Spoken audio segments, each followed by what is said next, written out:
As imagens que você está vendo agora mostram um momento raro dentro do Supremo Tribunal Federal.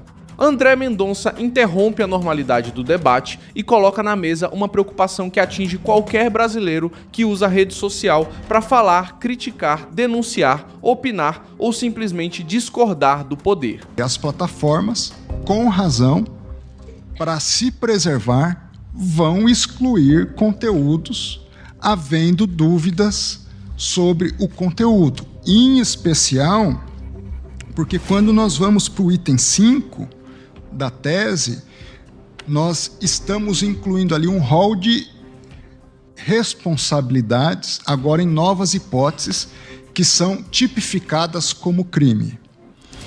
E a avaliação sobre o que é ou não é crime nem sempre é uma avaliação simples.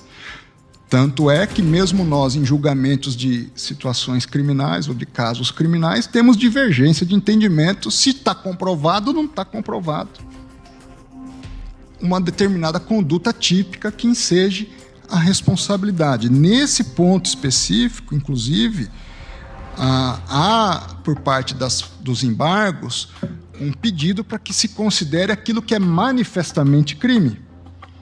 E nesse ponto, também é um ponto de divergência da minha parte.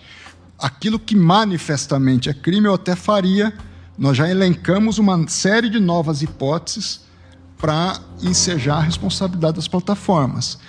Nós estamos, na verdade, atribuindo a um terceiro, ministro Fux, particular, a decisão para dizer se é ou não crime, sob pena de ele, fazendo um juízo equivocado, ele vir a ser responsabilizado por um ato de terceiro. Nesta segunda-feira, 15 de junho de 2026, a discussão sobre o Marco Civil da internet ganhou um peso muito maior, porque o alerta não veio de fora do tribunal, veio de dentro.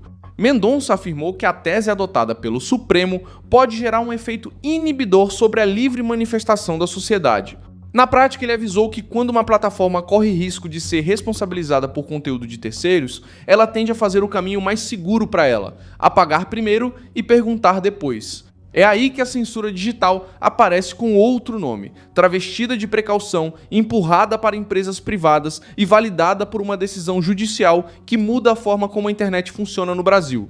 O julgamento trata da responsabilização das plataformas por conteúdos publicados pelos usuários, mas o impacto vai além de advogados, ministros e empresas de tecnologia.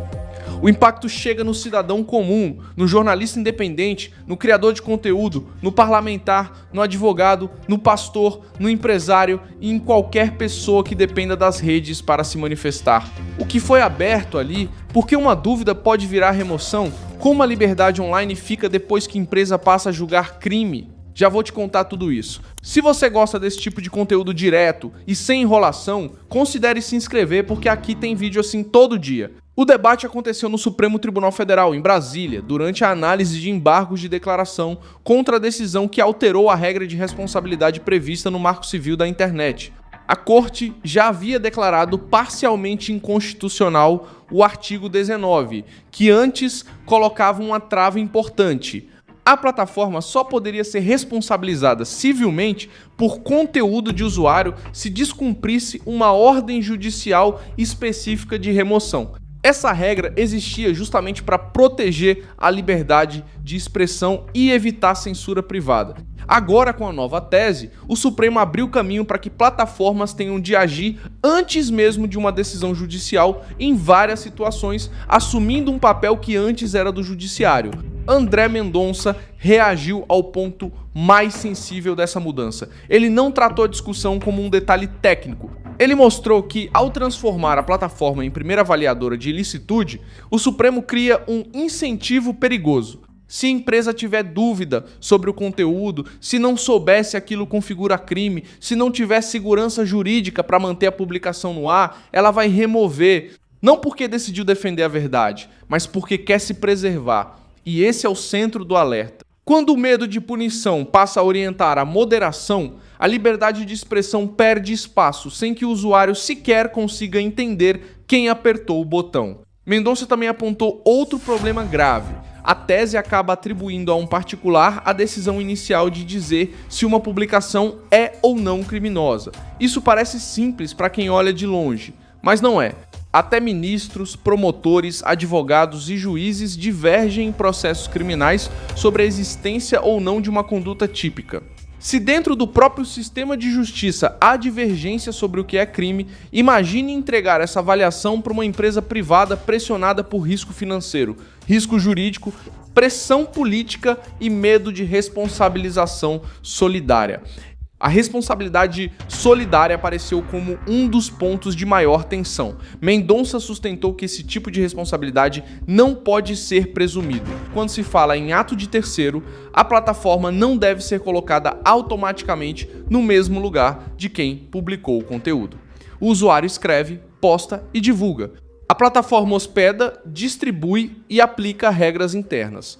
O problema nasce quando o Supremo amplia a cobrança sobre a empresa e faz com que ela pague caro caso mantenha no ar algo que depois venha a ser classificado como ilícito. Nesse ambiente, a tendência é remover por excesso de cautela.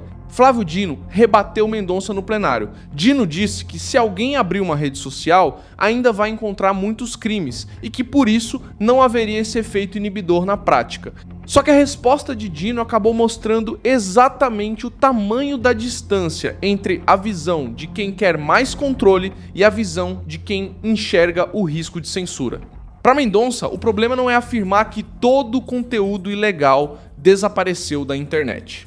O problema é que conteúdos lícitos podem ser apagados junto com conteúdos ilícitos porque a plataforma não vai querer bancar uma dúvida diante de uma regra pesada. A discussão não para no embate entre dois ministros. O Supremo também fixou prazo de 60 dias para que as grandes plataformas implementem as medidas determinadas pela Corte. Esse prazo foi definido durante o julgamento dos recursos apresentados por empresas que pediam esclarecimentos sobre a decisão. Ou seja, as plataformas reclamaram de insegurança, pediram critérios mais claros e tentaram adiar a aplicação prática das novas obrigações, mas o tribunal avançou mesmo assim. Facebook, Google e entidades ligadas ao debate sobre liberdade na internet já haviam levado ao Supremo pedidos de esclarecimento. As empresas falaram em omissões, obscuridades, falta de critérios claros para notificações e insegurança jurídica. Também pediram um prazo maior de adaptação, de 6 meses, para implementar obrigações complexas. Esse detalhe é importante porque mostra que nem mesmo as empresas que vão cumprir a ordem sabiam exatamente como aplicar todos os pontos sem gerar remoções indevidas. A internet brasileira pode entrar numa fase em que a dúvida não favorece a liberdade, favorece a remoção.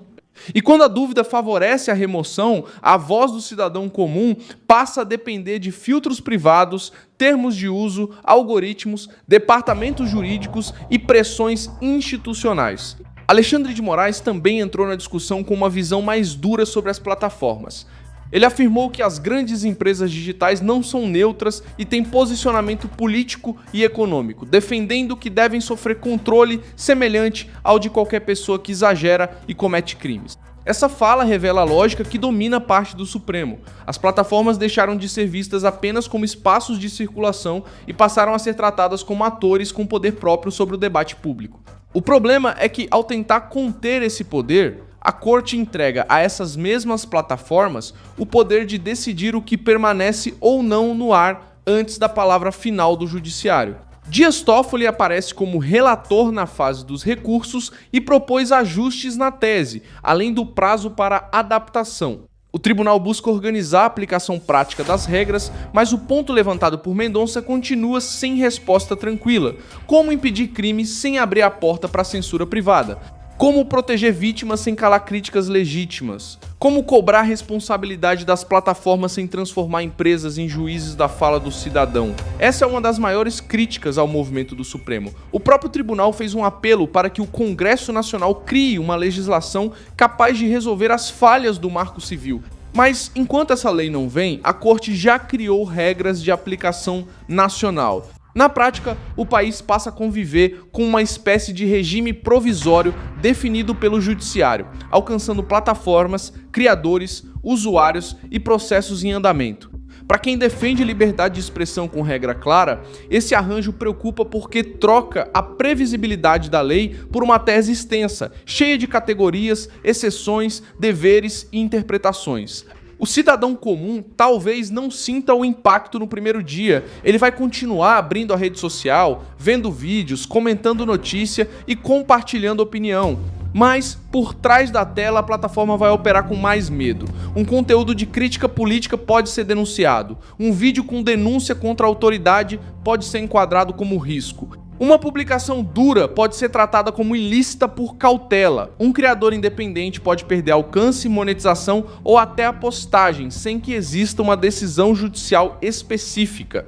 É esse o efeito inibidor que Mendonça colocou no centro do debate. O risco não é apenas uma publicação ser removida. O risco é a sociedade começar a se adaptar ao medo. O usuário pensa 2 vezes antes de publicar. O criador corta palavras. O influenciador evita tema sensível. A plataforma baixa o conteúdo para não comprar briga. O debate público fica mais controlado, mais frio e mais dependente de intermediários.